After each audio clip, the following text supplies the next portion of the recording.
To enable and use one-handed mode on Samsung Galaxy S25, we need to go to Settings, scroll down until you find Advanced Features, and then you go here. And then you should be able to find one-handed mode, which can be quickly enabled and disabled by tapping on the switcher.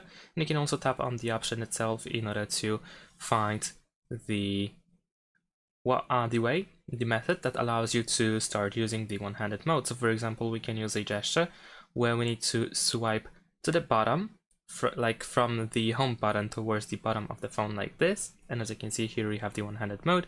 We can switch the position. We can also tap on this